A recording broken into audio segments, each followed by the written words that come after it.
Good afternoon, I'm Andrew Heaney, and it's been a very long time since I've even attempted to make a video on this channel. Well, it's been a very long time coming because as you can see by the new getup, I have moved out of my parents' house.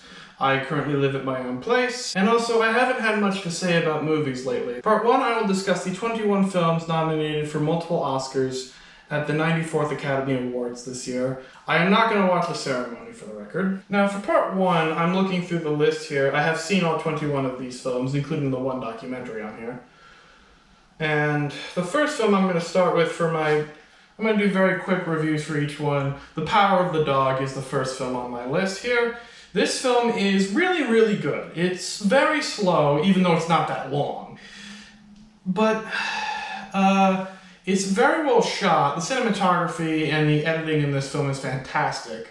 The pacing could have been better. It was the pace of the film is very glacial, although that is usually the point of the film.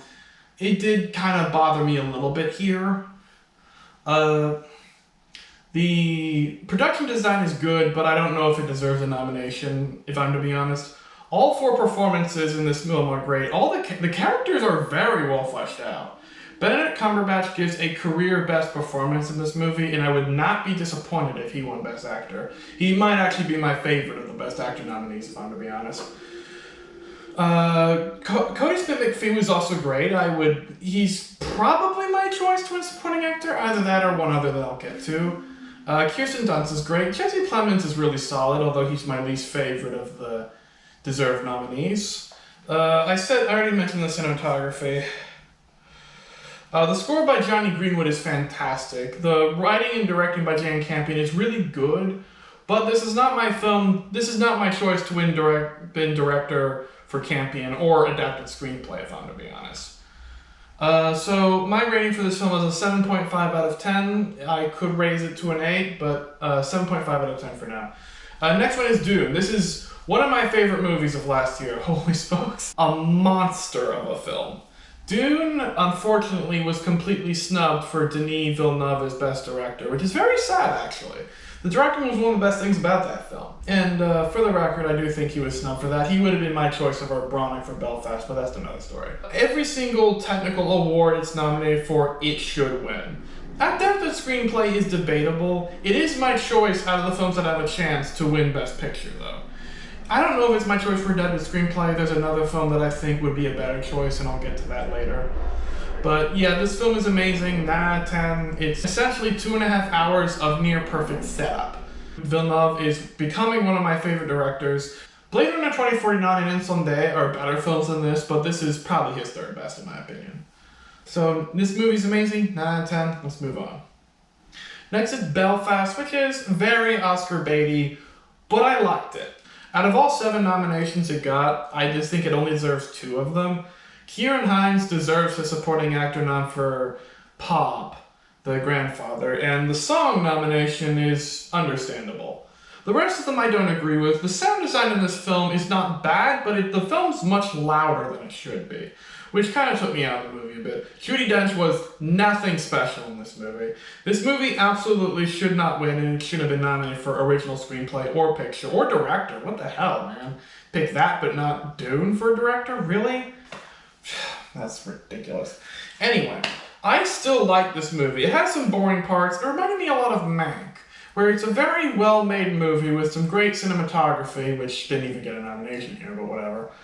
Pretty good editing, and some good performances that I liked. But otherwise, I don't know if I'm going to see it again. It's a 7 out of 10, although I might bump it down to a 6 eventually. Next is Steven Spielberg's remake of West Side Story. This is easily my favorite Spielberg film since Catch Me If You Can, which is maybe not the highest praise coming from me, since aside from Bridge of Spies and maybe Lincoln, I haven't really liked that many of his movies since Catch Me If You Can. The Post was decent. That movie aged badly for me. Ready Player One isn't very good. Crystal Skull sucks. Tintin was pretty good. War Horse was decent, I guess. Other than that, this is one of his best films. Not in a long time, but just period. I think it's in his top 10 easily. I like this more than the original. There are enough improvements to the original text that it can stand on its own, but not so many changes that the film is unrecognizable from the original.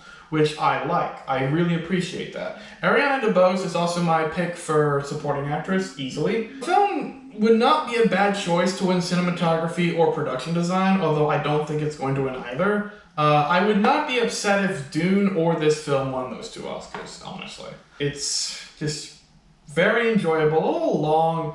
I don't like Ansel Elgort. He's not a good actor and not a very good person off camera either. I don't want to comment on that anymore, but I don't like him either way. Otherwise, this film is fantastic and you should see it. 9 out of 10. King Richard. Another good Oscar baity movie. I loved this when I first saw it, and it hasn't aged all that well for me.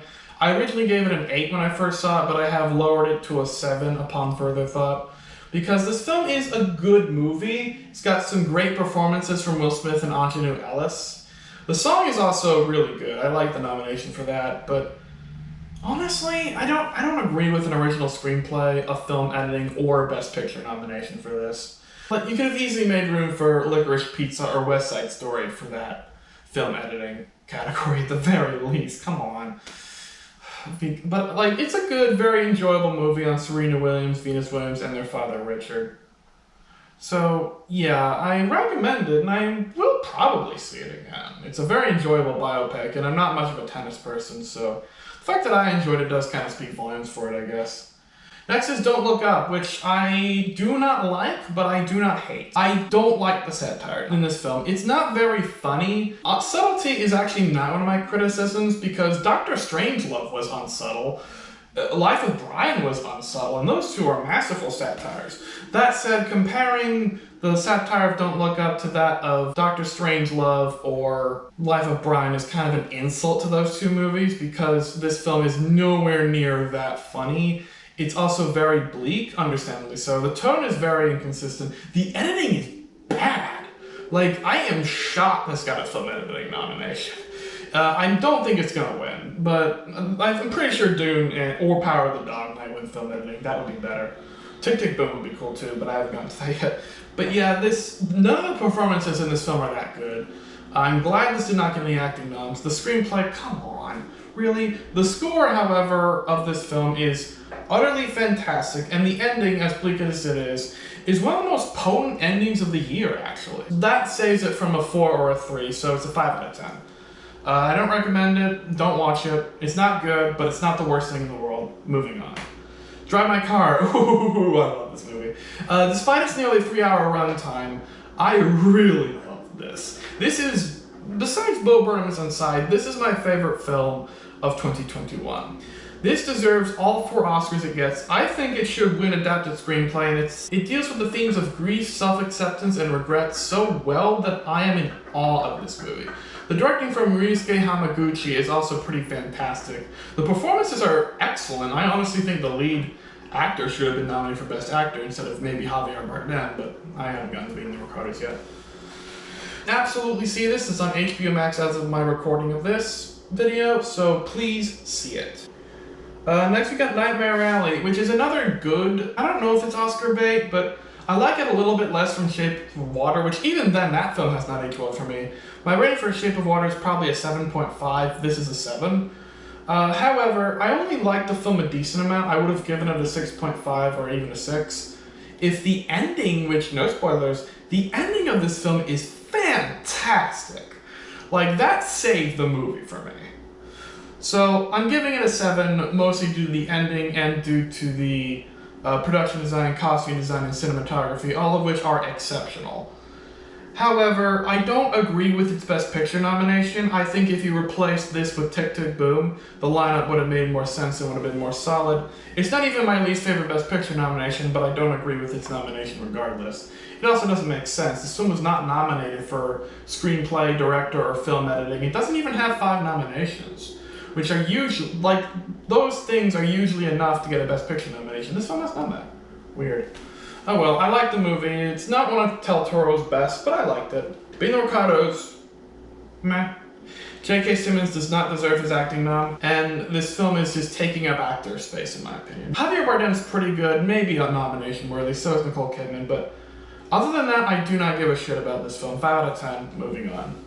Koda. This one I actually watched back in September, and I actually really enjoyed it. Koda has a very strong screenplay with two fantastic performances by Troy Kotsur, who may or may not deserve to win supporting actor, and Marley Martin's fantastic too. The characters in this film are very likable and very interesting. The mentor character, not just the performance, but the character is very well written. The film also has very understandable conflict from both sides in this movie. I really like the bridge between both worlds thing that this film does. It's very well done. It's one of my favorite movies of the year. It's extremely feel-good. It's cliche, but it's very feel-good. The cliches are the one thing keeping this from a higher score than 8, though. So I really like this movie, and I highly recommend it.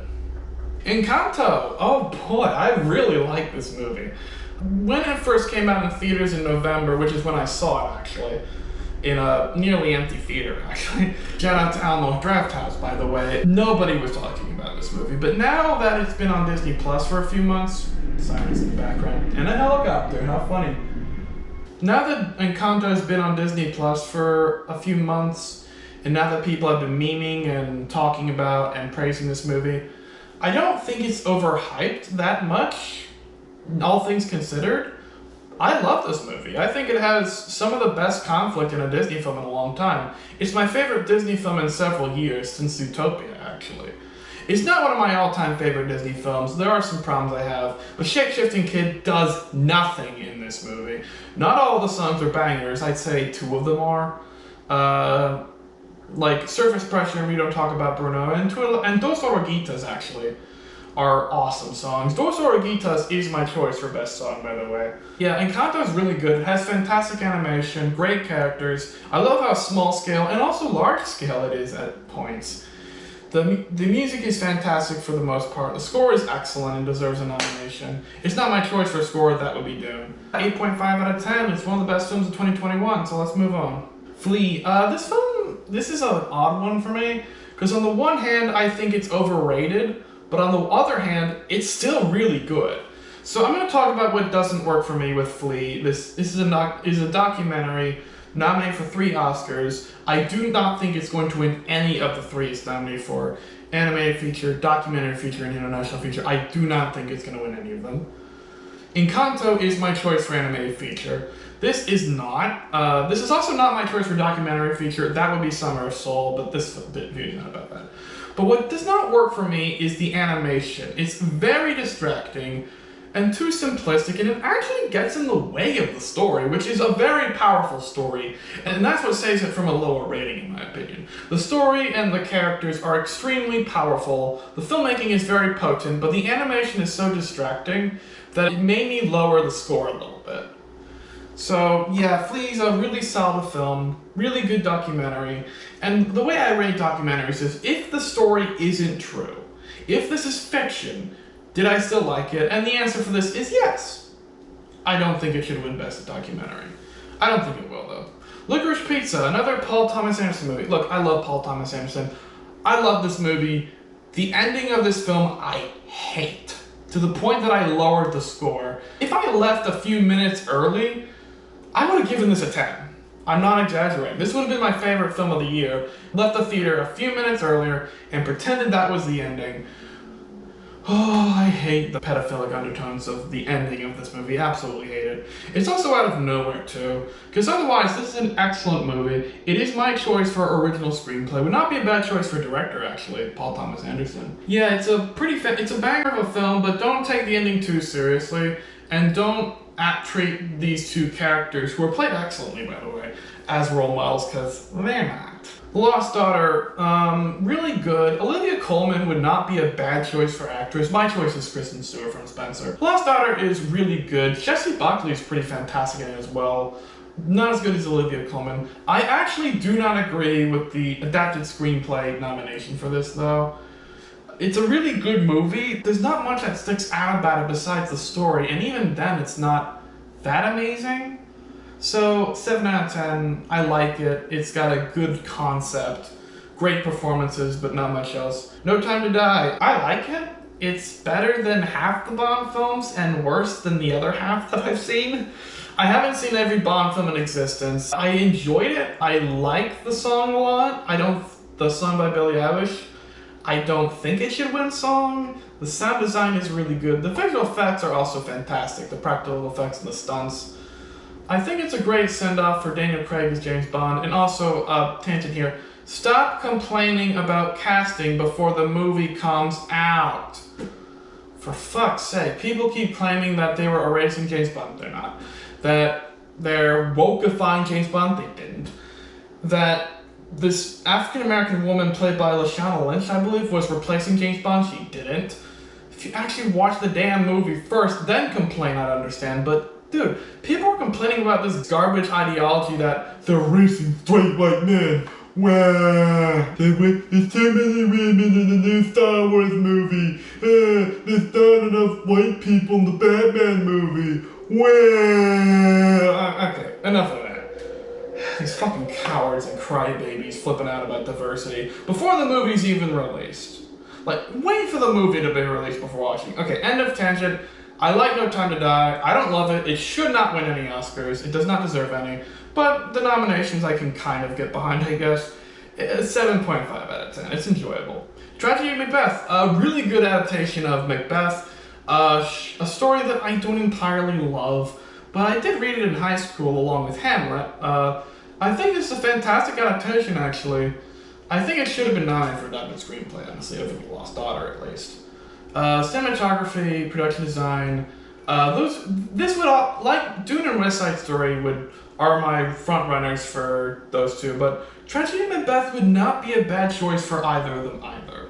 So yeah, this movie is really good. Denzel Washington is also fantastic. One of the better nominated actors. Cruella, oh boy, I never thought I'd review this because I don't really like this movie at all. I don't have much to say about it.